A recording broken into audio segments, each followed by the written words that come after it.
Hello everybody and welcome back. Good to talk to all of you again today. And today I'm gonna do something kind of interesting. So in the last little while I think I've done two videos regarding data mine ships. And in particular the most recent one I did was on the France. And of course a lot of people came out and said, oh, this video is premature, why are you looking at this? Nothing is finalized. Well, there's some truth to that because it is obviously a work in progress ship. Obviously, as they get more data, some things can and will change. However, there's a whole bunch of things that one can learn from data mined data. And I'm sort of going to go through the process slowly through this video, how I come to certain sort of opinions or conclusions based on what is already out data mine wise. So what I'm going to do is I'm going to look through the Alsace, which is the tier 9 French battleship, and as I go through this, there's going to be some things that I'm going to be able to sort of come to a conclusion of already. So the first thing you have to understand when you're looking at data mine data is that when a ship makes it into this state where it's been modeled and everything, there's a whole bunch of things that will not change. Right? So for example, you're not all of a sudden going to go from, let's say a 3-turreted battleship like this all of a sudden to having 2 turrets. Those kind of big changes are not going to happen. So what you're going to look at is like small changes to armor perhaps. And when I say armor, it's like thickness of armor for certain layers might change to make it better suited for the ships that this ship will run into, for example. But you're not going to see, for example, like major changes to the actual armor layout. So, in fact, I think, if you talk about sort of significant changes to armor layout, the most significant one would actually be like the Iowa-Montana Citadel O-ring. That would be considered like a pretty major change. But typically speaking, you don't see the actual layout of armor changing. Alright, so let's take a look at the stats of the ship and what the stats tell me and how I come to a certain kind of conclusion about performance of certain things. So first things first, of course, you can look at the HP pool and the armor, but I'm going to leave that for a little bit because the first thing I typically want to look at is the guns, because especially for a battleship, the guns are really, really important. So let's take a look at that. First things first, you want to look at main battery firing range. And for the Alsace's case, fully upgraded, it's 23.68 kilometers, almost 23.7. And that number can change.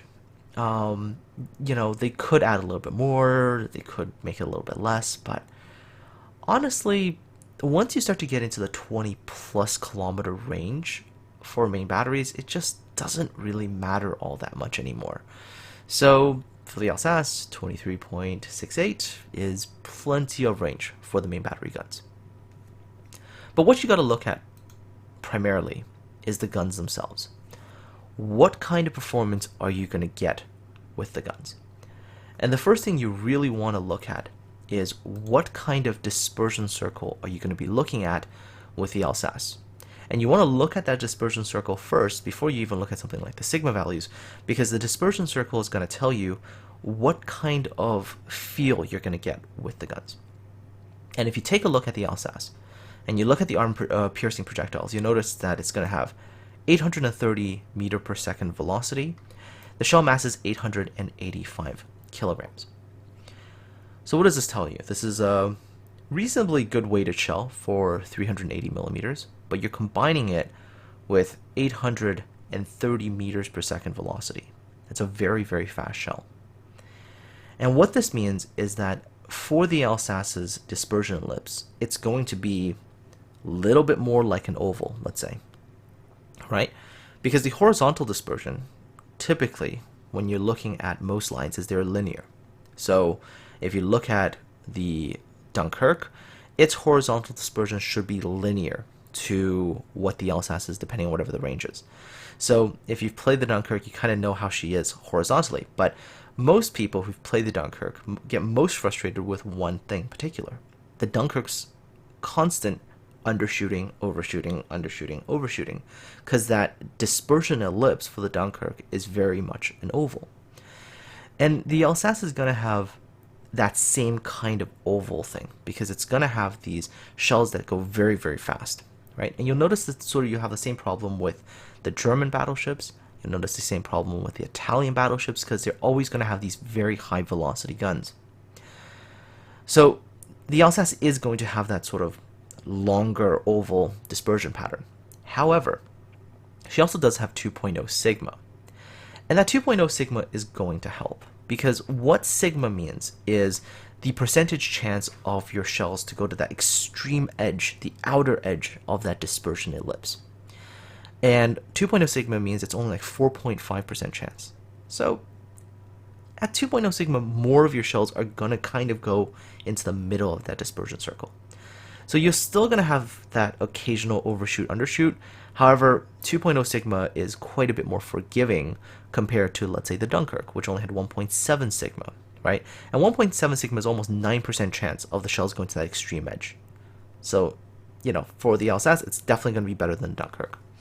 Alsace, the shell performance in terms of how the guns are going to behave is even going to be more consistent than, let's say, the German battleships, which also have the high velocity lighter shells, although the German shells are generally lighter, but also, again, high velocity. And the Germans have like 1.8 sigma, so you do see a little bit more of that craziness with like Bismarck shells. The Alsace is going to be a bit more consistent there. However, you're not going to reach the same level of consistency as if you compare it to something like the Warspite. Now, if you look at the Warspite has 381 millimeter guns. And if you look at the Warspite's gun characteristics, you'll notice that the Warspite has pretty much the same weight in terms of shells, but her shells are a lot slower. 732 meters per second velocity. And if you look at the Warspite's, you know, shell groupings, they tend to be a lot tighter, because the dispersion circle at range tends to be more of a circle, less of an oval, so you have less of the over-undershooting thing. And then, of course, the Warspite also has that fantastic 2.0 sigma. So that combined with a nice tight circle means that's why you see with Warspite those nice tight blocks of shells. You're not really seeing that with the Alsace, but of course the Alsace does have 12 guns. So when you have that many shells, it will make up for some of that under-over, right? The Dunkirk, for example, again, crappier sigma, I know, but it's a lot more exacerbated because you see only 8 shells, right? Compared to, let's say, if you're playing a Fuso where you have 12 shells, even though the Fuso sigma is only 1.5. You just have more of them, and it makes that dispersion problem less obvious. With the Alsace, 2.0 sigma, even though not the best dispersion ellipse, 12 shells should make her relatively effective when she uses her guns, right? You can also look at things like the shell Krupp value, that combined with mass, speed, air drag, all that added together, and you should have a pretty good sense of what kind of penetration numbers you're going to be looking at. For the Alsace, her penetration is going to be completely fine. She has a nice heavy shell that goes very, very fast. The Krupp is a little bit lower than, you know, sort of perfectly normal, but it's not that much lower, and you're not going to see the huge drop off there in terms of penetration performance. So the Alsace's guns, I think, the sheer weight of fire alone should make up for most of the weaknesses when it comes to just not having the best kind of dispersion ellipse. All right. The only other things really you're looking at with the guns would be like the traverse speed. And the Alsace's traverse speed of 5 degrees per second, what you see right there, that should be perfectly fine. The French guns as a whole, they just seem okay, right, in terms of how fast they're able to traverse. Comparatively speaking, by the way, if we go back to the France video, you'll notice, for example, the Battleship France, she's going to have some issues, I think, because she has high velocity, really, really high velocity, heavy shells. Those two things added together, generally not great in terms of how the dispersion ellipse will look. Think Grosser Kerfers, for example. That vertical dispersion is not always that great. And then she's unfortunately not having that number of shells to make up for it. So I really think, for me, looking at the characteristics, that France, I think, is going to suffer quite a bit more. Like, sure, she's got the overmatch on cruisers, and she should be able to hurt them when they're trying to bow on and stuff like that. I just don't think that lack of shells, the number of them, is going to make up for that. You know, the the France, I think, as a whole, is going to have similar problems to Conqueror's 457mm setup. You know, the Conqueror's 457s have the same overmatch advantage, and yet you just don't see that gun set being used all that much, right? And I think that's going to be the same curse for the France. Alsace, however, because of the sheer number of shells she has, that dispersion problem is going to kind of get compensated by that number of shells. And finally, of course, the thing you want to look at the very end is the sector of fire. And the sector of fire is going to kind of give you an idea of, you know, at what angle you're going to bring all of your guns to bear. In the Alsace's case, if she goes bow in, if she just kind of points her bow at you, she's going to get a good amount of firepower already. 8 guns. And at 37 degrees, she is able to get all 3 of her gun turrets out. So, forward-wise, if she's kind of pushing in, 37-degree angle isn't all that great. It's not terrible, but it's not all that great. You can have numbers closer to like 32. That would be much, much better, because you have, obviously, you know, the less angle you have to expose, you know, the better numbers you're getting when you're doing those auto bounce checks. So 37, it's not fantastic. It's not awful either. It's just okay. However, when I was looking at the Alsace, for example, I noticed that her aft arcs to the rear are actually pretty good. You know, at 149 degrees, right? She's able to bring all 3 turrets to bear. And what that means is that while her, you know, to the front, she needs to be at a 37-degree angle in order to get her guns out. To the aft, she only needs to show 31 degrees. And that's phenomenal in order to get all 3 turrets out. So the Alsace, if you're thinking about it, I think she's much more of those, you know, get on the flanks, hit hard, and then kite away to the rear. Like, you know, showing the rear. Because that allows her to get still a lot of her guns on action while maintaining a very, very good auto bounce angle. So she's gonna be a little bit more of that, you know, sort of hit on the flanks and then run away kind of battleship compared to aggressively continue to push in, right? And that's pretty much how I look at guns. And speaking of changes to the guns, if they are to bring about any kind of change, what kinds of things can they change, right? Like, where are the soft stats that will, let's say, be adjusted to make certain guns maybe perform a little bit better? So, for example, in the case of the France, what can they do to make that better? So what you're looking at is typically, you're not likely to see too many changes to Sigma if it's already at 2.0, at least not in a buff kind of way. Typically, at 2.0 Sigma, if they're going to change it, you will typically see it go down or no change at all.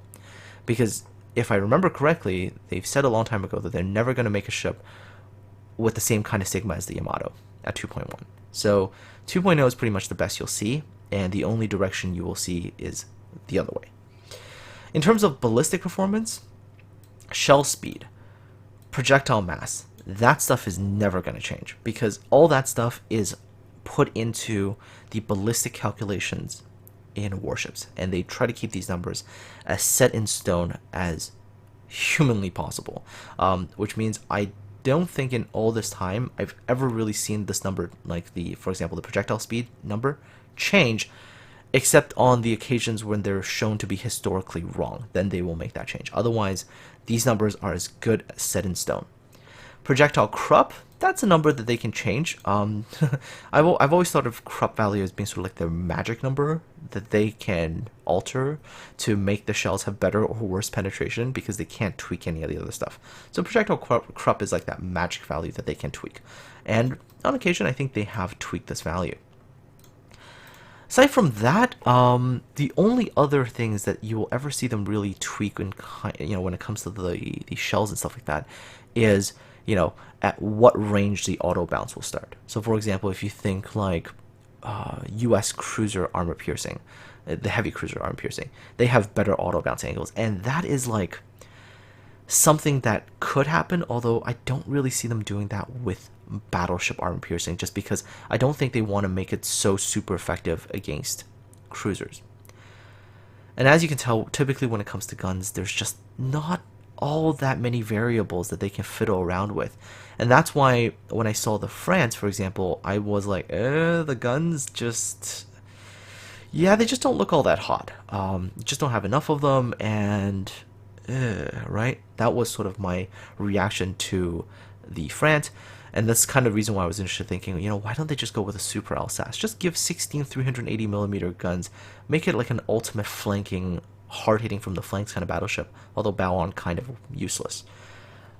But again, if they were to do that and they were to remodel something, the entire line is probably going to get delayed a good number of months, which at this point in time, I don't think is happening.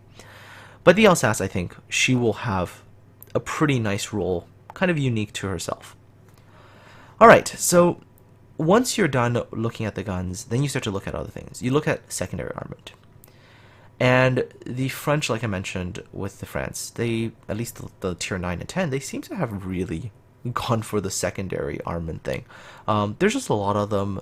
They do pretty good HE fire chances, 12% on the 152s, and with the 100mm ones, you'll see, for example, in this one, a 5% chance. Well, I mean, these are 100mm guns, but they have good rate of fire, 3-second reload time, so you're gonna have a lot of them too. If you look at it, it's like the, first of all, 7-kilometer range, that's nice, but then you look at the numbers of them, 12 of the dual 100mm, you got 3 of these triple 152mm. There's a lot of secondary guns.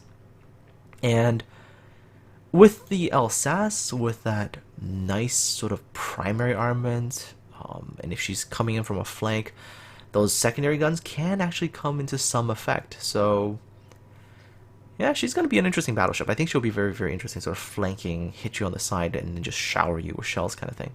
So yeah, I think the Alsace is in a good place. Air defense wise for the Alsace right now, there are some scary levels of air defense power there.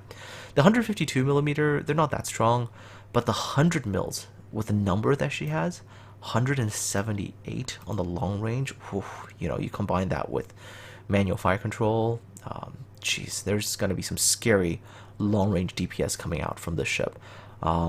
If you compare it even, it's like the Gneisenau, which is quite strong in the long range AA, is quite a bit still weaker than this ship's long range AA. So yeah, the Alsace is going to have that real ability to knock planes out of the sky at long range. Her medium range, though, does start to drop off a little bit, and her close range isn't all that great. However, again, like I said, a lot of CVs are going to try to avoid this battleship like the plague, just because you're going to lose so many of your planes just as you start to enter AA range. Alrighty, moving away from these kinds of things, the other major thing you want to look at is typically armor. And the armor is like that big significant thing to look at. And you look at the Alsace's armor, and a couple of things you have to pay attention to. First of all, what's the bow armor like? And in the case of the Alsace, you're looking at a 32mm bow. 32mm bow means that you're going to be safe from every battleship armor piercing shell aside from the Yamatos. And so that's a good thing. And if you look at it, it's covered all over with 32mm. Okay, so battleship AP, if you're bow on, they're not going to be able to overmatch and be able to get through that armor and do tons and tons of damage. So that's a positive. However, 32mm of armor all around, there are issues because you are extremely vulnerable to higher tier cruiser fire. And that's any 203mm HE cruiser, which is like all of them basically at the higher tiers, minus the few Russian ones, I know. But that means if you get detected and focused by a lot of HE spamming cruisers, you're going to take a lot of damage. So if you think Conqueror, for example, Conqueror has 32mm of armor. If she gets focused, it hurts a lot.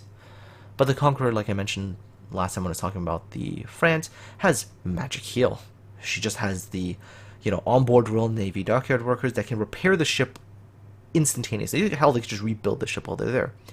Unfortunately, the French battleships don't really have this, right? If you look at their consumables, their repair party is just very, very normal. So this 32mm of armor, not great when you're confronted with 203mm shells. So what's the offset, right? You have this weakness to 203mm high explosive, and you're going to take a lot of that penetration HE damage. And since your heal isn't great, what's the offset? Well, typically the offset is via concealment. So if you look at the Alsace's concealment rating, you're looking at 16.74, which is the surface attack. So if you calculate it for full concealment, know that. So you go 16.74. So first of all, you take away the 10% from the concealment module, right? Then you take away the concealment expert skill, and then finally you take away from the camouflage. And so fully spec'd for concealment, the Alsace can get down to about 12.6 kilometers surface attack, which is, it's quite sufficient for allowing her to get onto flanks. And also, because of her very nice speed, 32 knots, and I think if you consider in speed flag, speed boost, the Alsace can get up to about like 36 knots. I mean, the combination of good stealth, good speed will allow her to basically pick her moments to engage, and then also pick her moments when to disengage. And the two of these things combined together will also allow her to minimize the damage she'll take from heavy cruiser high explosive, because she's going to be able to quickly duck into cover, and also she's just going to be able to simply disengage and go back into stealth. This is the other reason why I was just not a fan of the tier 10 battleship, the France. Her surface detectability was not good, and she doesn't really have that great speed.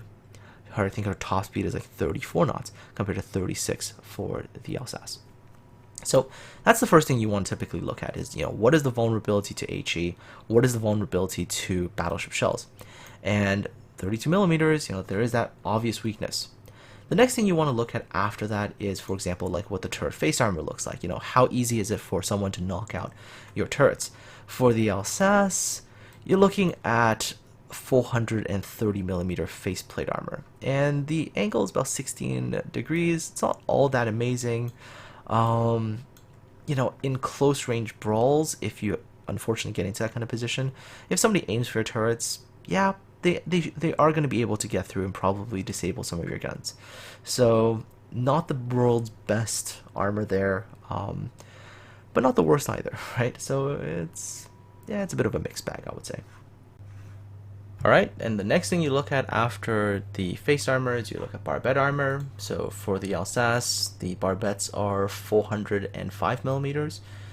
Again, they can be penned at close range. However, you've really got to hit the flat piece. If you hit any of the pieces that are on the side a little bit, you got to do an auto bounce check, and the chances of you penetrating maybe not as high. However, at close ranges, yep, you do have a chance of getting through as well.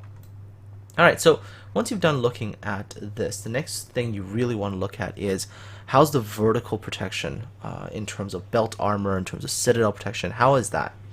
And in the case of the Alsace, let's take a look at the main belt armor first. You got 350mm, and that's pretty good for a tier 9 battleship. If you're angled and everything like that, ships are generally going to struggle to get in and penetrate you there. If you take a look at the Alsace in particular, her main belt armor is sloped at 19 degrees, giving her effective armor of 370mm. So that's not bad at all. Now, there is one peculiar thing to pay attention to here. If you take a look at the 32mm piece, you notice between the 32mm outer piece here, right, and the 350mm piece on the inside, there is a space there. So I'm thinking if you get hit right around this area where the main belt is, you take a look at where that is. So it's like right around the water line there. If you hit by if you get hit there by high explosive shells, even battleship caliber high explosive shells, and it enters that space, it might just completely nullify the damage. However, of course, you do still have to be wary of the casement area, of course, the upper deck. Of course, that is still a vulnerability, but a little bit further down, you might actually take 0 damage penetrations from high explosive here. Armor piercing shells as well, I think, you might be looking at penetration damage, but getting to the citadel is no easy feat, because you've got to get through that main belt, which is 350 mils, and then you've got this inner sloped piece here that's 50 millimeters, and then the Citadel itself has 50 millimeters, which depending on the angle of the hits, there's potentially two, maybe three various auto bounce checks here to be done. So I don't see the Alsace taking too much in terms of Citadel, although there is that gap there. That gap is covered by a piece of armor. If you take a look at it, it is covered by this 40 millimeter piece as well on top of the Citadel. I mean, I guess really lucky hits, it could happen. You could take a Citadel hit, but not going to be a really common occurrence with the Alsace. So in terms of vertical protection, belt and all that, yeah, the Alsace I think is going to be okay. She's going to be reasonably well protected, and that you combine with her other traits, her speed, her nice concealment. I think she's going to be a good flanking type of battleship, where even if somebody else shoots at you, you should be relatively well protected if you're angling. And so once you get past that, the only other thing you want to really look at is her horizontal protection, which is like the deck armor. And the Alsace has, if you can tell, multiple levels. You've got the 32 millimeter top layer, right, which is over there. You've got nice thick sort of main decks, which are trying to get that layer to show up. There you go. There's one over the engine room that's 170 millimeters. You've got chunks over the turrets. Under the turrets, my bad, 190 millimeters. So that's a nice thick amount of deck armor, right? And then finally on top of the Citadel you have another 40 millimeter piece.